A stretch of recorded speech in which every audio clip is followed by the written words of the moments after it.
Fundação Roberto Marinho apresenta Globo Ecologia.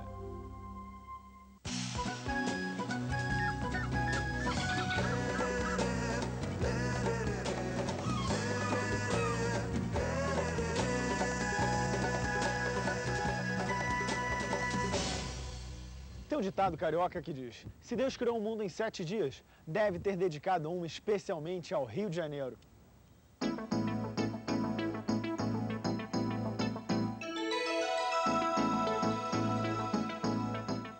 Aqui, a beleza está em toda parte e ajuda esta cidade a viver. Mas a destruição também deixou suas marcas e há mais de 150 anos, grande parte da Floresta da Tijuca deu lugar a plantações de café. Graças a um gesto pioneiro do imperador Pedro II, que mandou replantar a mata, ela chegou até nós e transformou o Tijuca num dos parques nacionais mais visitados do país. Hoje, diante do crescimento desordenado e das ameaças da cidade grande, novos gestos solidários ajudam na conservação do Parque Nacional da Tijuca. Estudiosos trabalham na recuperação da memória perdida, voluntários ajudam a conservar as trilhas. Guias oferecem passeios gratuitos para aproximar as pessoas da natureza. E o projeto Cristo Redentor de Braços Abertos revitalizou o acesso ao maior cartão postal da cidade.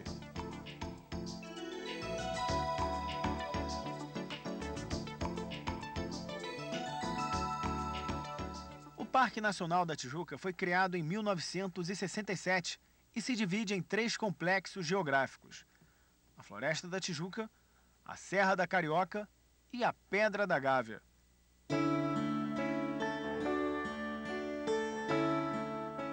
São 3.200 hectares de Mata Atlântica, distribuídos pelo relevo do Rio de Janeiro. O parque foi considerado pela Unesco, em 1991, uma reserva da biosfera. Isso quer dizer que esta área é fundamental para o equilíbrio da vida e, por isso, deve ser preservada.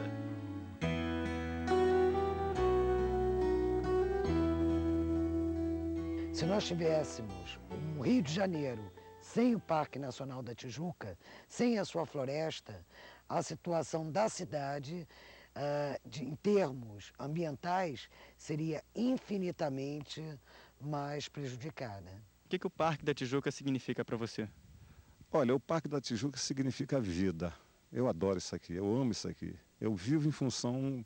Eu todo dia estou aqui porque eu sinto necessidade de vir aqui. É como se fosse o jardim da minha casa.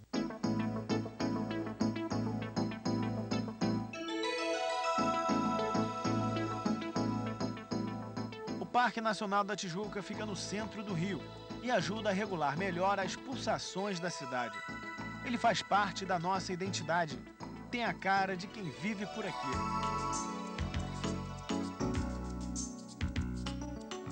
Primeira necessidade da sociedade, amigos do parque. As pessoas saberem lá no fundo do coração que aquilo é um presente que a gente tem na nossa cidade. É uma floresta no meio de um centro urbano. Para tudo, vamos preservar, pelo amor de Deus. Então, já começando com a consciência, eu sou amiga do parque, e você? Vem também, vem ser amigo do parque que a gente precisa de você. Ó. A floresta faz parte de uma estrutura bem maior do que ela própria, o Maciço da Tijuca, que já dominava esta paisagem bem antes de os índios e os portugueses chegarem. O Maciço da Tijuca, ele é um imenso bloco montanhoso, escarpado e isolado do conjunto da Serra do Mar, em meio às baixadas e ao litoral. Ele tem prolongamentos em direção ao centro da cidade, abrangendo os bairros de Santa Teresa e da Glória, aí já na forma de morros e colinas. A montanha sempre atraiu os europeus que se estabeleceram na Baía de Guanabara. Por ter clima mais ameno e saudável do que as baixadas, portugueses, ingleses e franceses ocuparam parte do Maciço da Tijuca e foram deixando suas marcas. Com o correr dos séculos, a floresta se encarregou de cobrir de folhas e de esquecimento. A Floresta da Tijuca abriga em meio à folhagem um acervo histórico que poucos conhecem. Conhecer este passado é como viajar no tempo. Toda a terra deste rio é de montanhas e de serras muito altas. As melhores águas há neste rio que podem ser. Estas palavras foram escritas pelo navegador português Pero Lopes de Souza em 1530. As tais águas pertenciam a uma bacia hidrográfica que mais tarde seria conhecida como Rio Carioca, que nasce na Floresta da Tijuca e deságua na Praia do Flamengo. No fim do século XVIII e início do século XIX, lavouras de cana, e principalmente de café, quase acabaram com um recurso natural muito importante: a água. A Floresta da Tijuca é um trecho remanescente da Mata Atlântica que quase foi devastado para dar lugar às plantações de café. Em meados do século XIX, Dom Pedro II, preocupado com a escassez de água no município do Rio de Janeiro, iniciou o reflorestamento com espécies nativas. Se não fosse a atitude pioneira do então imperador, o clima na cidade maravilhosa hoje seria bem diferente. Dom Pedro II nomeou o Major Archer para comandar o primeiro projeto de reflorestamento do país. E para recompor a mata o mais próximo possível da original, foi feito um estudo estatístico da vegetação de um trecho do maciço da Tijuca em Guaratiba. A Floresta da Tijuca é talvez o mais bem-sucedido exemplo de reflorestamento da história brasileira. A cobertura vegetal ameaçada ressurgiu e trouxe de volta a vegetação tropical. Você viu hoje a árvore já com 20, 25 metros de altura, quer dizer, é um reflorestamento excelente, né? Os resultados são excelentes, inclusive porque ele foi feito a primeira fase com técnicas erradas de plantio. Aí depois o próprio Archer percebeu que muitas espécies morriam, aí ele estudou, mudou o sistema de plantio. Então, dentro de erros e acertos, eles conseguiram uma coisa que é um verdadeiro fenômeno, né? Você conseguir ter hoje essa massa florestada imensa que hoje em dia é o Parque da Tijuca. A recuperação de uma floresta, ela pode se dar espontaneamente.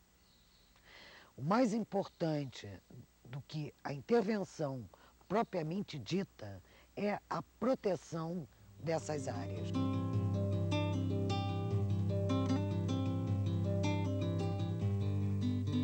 À primeira vista, estas pedras podem não significar nada, mas na verdade elas são um patrimônio histórico. Por aqui passaram diligências da coroa portuguesa. No parque podemos ver vestígios do Brasil Império. Onde está o atual restaurante Floresta, por exemplo, era uma senzala. Foi aqui, nesse local, que o Major Archer fez o primeiro viveiro das mudas do reflorestamento. Então, é uma área interessante e cultural que, se for bem preservada, vai não só mostrar uma época da história do Rio de Janeiro, mas o modus vivendi da época, onde os nobres ficavam sendo fazendeiros rurais, onde havia uma aristocracia europeia em plena Mata Atlântica, né?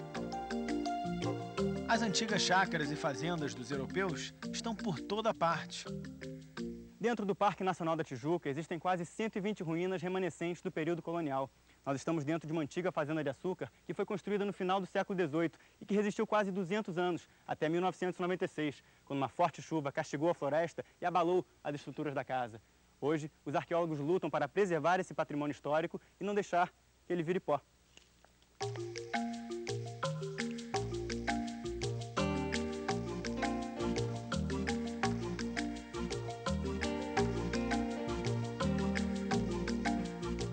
Vocês podem não acreditar, essa parte que nós estamos, em 1996, derrubou muito mais do que 500 árvores de portes grandes, que isso tudo aqui virou uma grande clareira. O rio que nós estamos ouvindo barulho tornou-se um rio caudaloso que foi despejar todo o material que ele carreou lá embaixo, junto do açude da Solidão, arrebentando tudo. Foi um material que foi trazido aqui de cima. As forças naturais que derrubam casas e fazem rolar as pedras gigantes também se encarregam de reconstruir a floresta. Estas fotos mostram o mesmo lugar antes e depois das enchentes. Em 3 anos, a mata já estava recomposta. No próximo bloco vamos conhecer os amigos do Parque Nacional da Tijuca e como eles colaboram com a conservação da natureza. E mais, manutenção de trilhas e uma parceria que facilitou o acesso ao Cristo Redentor. O Globo Ecologia volta no instante. Até já!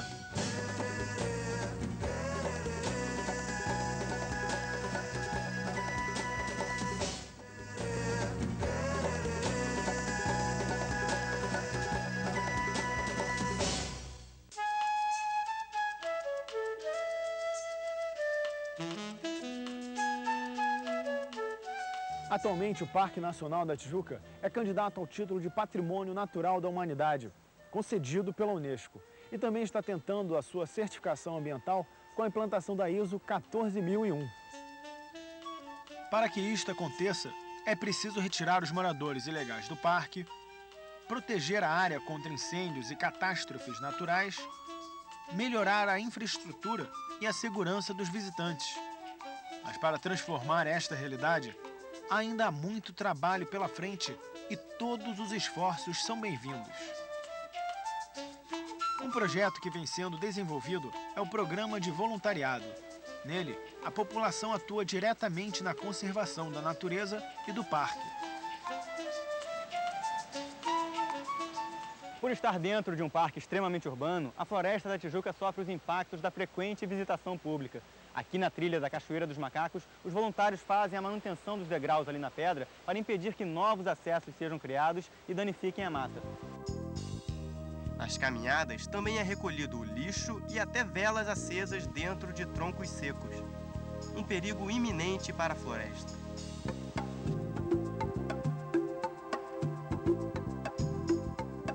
Bom, aqui a trilha estava completamente retalhada, né? Assim, cheia de atalhos. E a gente está fechando esses atalhos para ficar apenas uma trilha, né? Concentrar o impacto da visitação em apenas uma trilha. E, no caso, os atalhos fechados servem para a própria natureza se recuperar. Fica um trecho de recuperação ambiental.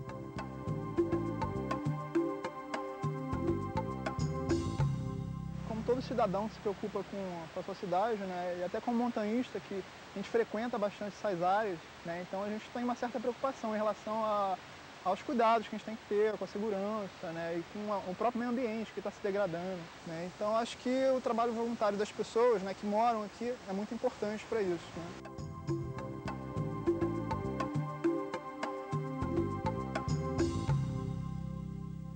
Você que gosta de uma caminhada e quer a orientação necessária para entrar na mata, veja este exemplo. O programa Ecoaventura oferece passeios guiados sem nenhum custo para o visitante. As caminhadas são divididas em 3 categorias, determinadas de acordo com os diferentes níveis de dificuldade: leve, médio e pesado. A iniciativa procura criar uma relação mais íntima entre os visitantes e a unidade de conservação. Outro objetivo foi educar quem vem aqui para a necessidade do cuidado com a natureza.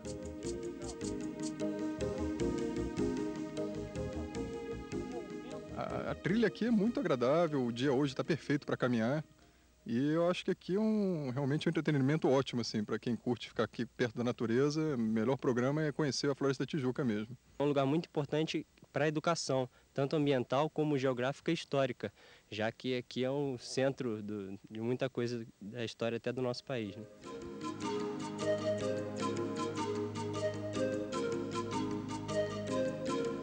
A floresta tem uma relação muito grande com a cidade, que a gente que mora aqui no entorno ainda mais. No caso da chuva, se não fosse essa cobertura vegetal que a gente tem aqui, talvez minha casa já não existisse mais, porque é uma área de encostas, então toda essa terra que existe aqui está segura pela floresta, então tem uma relação direta com a minha vida. A água que eu consumo lá em casa vem daqui do parque também, vem dessa floresta, então está aí a relação prática mesmo de vida.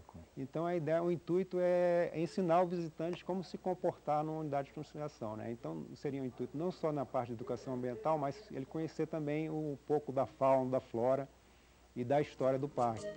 Para a diretoria do parque, ouvir as comunidades daqui é fundamental para o sucesso de qualquer projeto de educação do visitante. A comunidade tem um saber Então o parque, quando faz um trabalho com a comunidade, com qualquer comunidade, a nossa visão é de uma parceria, jamais de um interventor.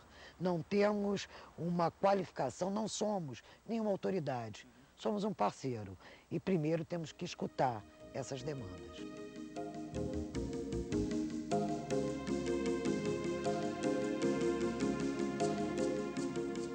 Os interessados nos passeios do projeto Ecoaventuras devem se inscrever aqui no Centro de Visitantes do Parque Nacional da Tijuca todos os domingos às 9 da manhã. As inscrições são de graça, mas as vagas são limitadas. Nossa viagem no tempo e no espaço continua. Venha com a gente. Vamos conhecer o Corcovado.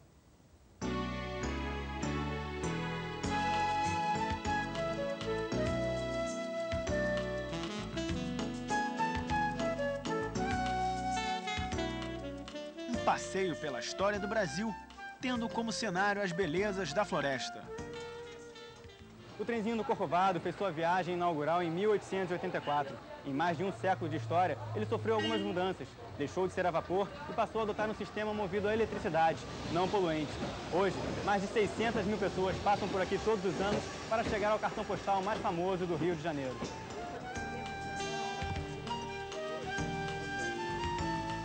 São pouco mais de 20 minutos de subida. Lentamente, o trenzinho ganha a floresta e encanta seus passageiros.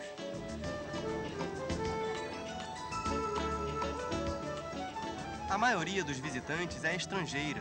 Alguns estão conhecendo o Rio pela primeira vez. Um lugar espetacular. Então, trouxe minha mãe e minha filha, minha mãe Elisa e minha filha Mica, para ver o Cristo, para ver o vista que tem aqui. Porque é uma das cidades mais bonitas do mundo que existe. Para mim, sem dúvida, eu viajei bastante do mundo. Foi uma bela surpresa. O Brasil é tão bonito e mesmo sem entender a linguagem local, eu adorei. É como música. Fazemos uma parada na Estação das Paineiras para pegar os últimos passageiros. Daqui até o Cristo são poucos metros. Em 2003, o acesso ao Cristo Redentor foi remodelado. Tudo começou com um plano estratégico elaborado em 99. O programa de revitalização do Corcovado identificou as carências na infraestrutura de visitação e tem promovido as mudanças necessárias.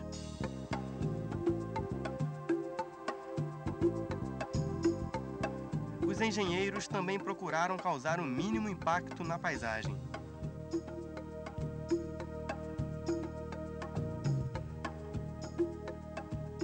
Destaque para os 3 elevadores e um conjunto com 2 lances de escadas rolantes instalados. Desde então, o turista pode chegar aos pés da estátua sem ter que subir 220 degraus. Dona Helenita tem 73 anos e veio ao Cristo pela primeira vez. Estou realizada, pedi por todos da minha família, pelos meus filhos, netos, tudo, todo mundo. A senhora vai chegar em casa e vai contar o quê para os seus filhos? Ah, vou contar que eu vim, né? Eles vão ficar surpresos, né? Eles vão ficar surpresos. Mas a senhora foi sozinha daqui para lá, não sei o que. Não, eu fui, ué. Por quê? O que que tem? É o melhor passeio que pode fazer, que a pessoa pode fazer, é vir conhecer o Cristo Redentor. Não tem passeio melhor. Não só para mim, como para todos os portadores de deficiência que não têm acesso a alguns monumentos históricos do Rio, de Salvador e do mundo. Agora essa escada rolante veio a calhar, na verdade. Foi uma maravilha.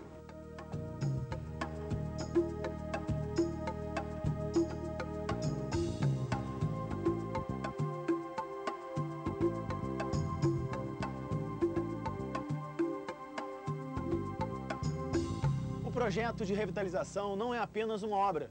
Ele inclui também educação ambiental, novas parcerias e, principalmente, um processo de continuidade, para que todos nós possamos continuar abrigados pelo Cristo Redentor.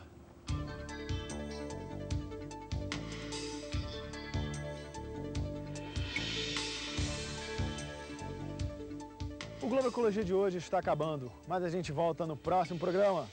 Até lá!